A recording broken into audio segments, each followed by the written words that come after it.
આટલા જેટલી બી એરિયામાં જે દારૂ પી છે અને દારૂના અડ્ડાઓ ચાલે છે એનું તમારા સાઈડથી શું કહેવું? બેસી જાઓ તમે, સાંભળો.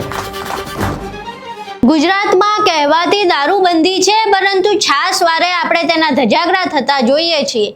હવે આ આખી ઘટનામાં વારંવાર જ્યારે પણ દારૂ મળે કે દારૂના અડ્ડા ઝડપાય કે પછી દારૂ પીતેલા પકડાય તો હર્ષ સંઘવી જે નાયબ મુખ્યમંત્રી અને ગૃહ રાજ્યમંત્રી છે તેમને સીધો પ્રશ્ન કરવામાં આવે. આવો જ એક પ્રશ્ન સીધી રીતે સોશિયલ મીડિયા ઇન્ફ્લુએન્સરે હર્ષ સંઘવીને મોઢામોઢ પૂછી લીધો અને બાદમાં હર્ષ સંઘવીએ જે જવાબ આપ્યો તે જોવા જેવો હતો. આખી ઘટના શું છે તેના વિશે વિગતે ચર્ચા કરીએ. નમસ્કાર, તમે જોઈ રહ્યા છો ચક્રવાત ન્યૂઝ. હું આપની સાથે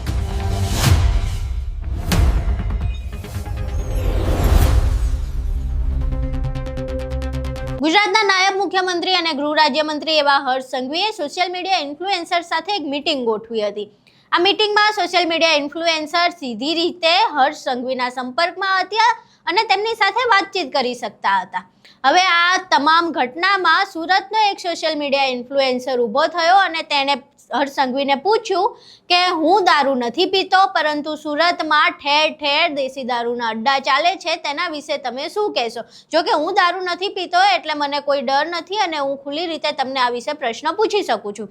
આ પ્રશ્ન સાંભળતા જ પહેલા તો હર્ષ સંઘવીએ એવું કહી દીધું કે હા, હવે સવાલ પૂછી લીધો તો બેસી જા, અને બાદમાં તેમણે જે જવાબ આપ્યો તે જોવા જેવો હતો. અહીં સાંભળીએ સોશિયલ મીડિયા ઇન્ફ્લુએન્સરે શું સવાલ પૂછ્યો અને બાદમાં ગૃહ રાજ્યમંત્રી અને નાયબ મુખ્યમંત્રી એવા હર્ષ સંઘવીએ શું જવાબ આપ્યો. કીધું નથી એટલે હું બોલી શકું છું કે આટલા જેટલી બી એરિયામાં જે દારૂ પી છે અને દારૂના અડ્ડાઓ ચાલે છે એનું તમારા સાઈડથી શું કહેવું છે? કેસમાં જે ફૂટેલું હોય છે એની ઉપર અમે લોકો કડક એક્શન લઈએ છીએ અને અનેક લોકોને સસ્પેન્ડ કરીએ. બેસી જાઓ તમે, સાંભળો ભાઈ.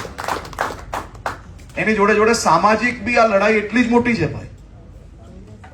સામાજિક લડાઈ આપણે જેટલું ધારીએ છીએ એનાથી બી મોટી છે.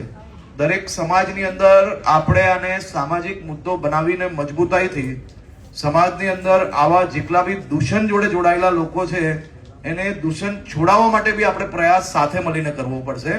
હજી બી અમે આના જે કઈ ટોલ ફ્રી નંબર્સ બી રાખેલા છે એના પર બી માહિતી લઈએ છીએ. કાલની જ વાત કરું તો કાલે કમસે કમ ગુજરાતની અંદર 50 થી વધારે જગ્યાઓ પર આપણે દારૂ પકડ્યો છે અને હજી બી વધુ ઝડપથી અમે લોકો આમાં કામગીરી કરવા માટે અપનાવી છીએ. અહીં તમે સાંભળ્યું કે હર્ષ સંઘવીએ શું જવાબ આપ્યો, જેમાં તેમણે સીધી રીતે જાણે છટકવાનો પ્રયાસ કરતા હોય તેવું લાગી રહ્યું છે કે આ એક ફક્ત કાનૂની નહીં પરંતુ સામાજિક બદી છે, એટલે સમાજે પણ સમજવું પડશે. પરંતુ સાહેબ, 30 વર્ષથી તમારી સરકાર સત્તામાં છે અને 30 વર્ષથી જો તમે આ સામાજિક બદી પણ નથી બદલી શકતા અને આ જે કાનૂની રીતે છે એને પણ દૂર નથી કરી શકતા, તો પછી ક્યાંક ને ક્યાંક એ પ્રશ્ન તમારી કામગીરી પર થાય છે કે જો તમારી જ વિધાનસભા બેઠકમાં તમે દારૂબંધી નથી કરાવી શકતા તો પછી આખા ગુજરાતમાં તમે કેવી રીતે કરાવશો?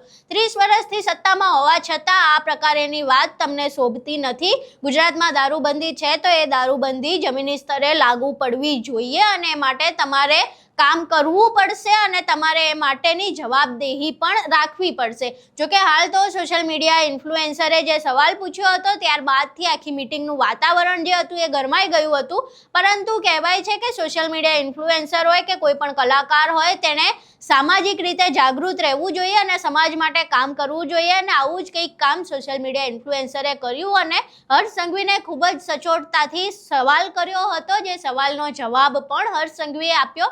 સોશિયલ મીડિયા ઇન્ફ્લુએન્સર દ્વારા જે સવાલ પૂછવામાં આવ્યો અને હર્ષ સંઘવીએ જે જવાબ આપ્યો તેના વિશે તમારું શું માનવું છે?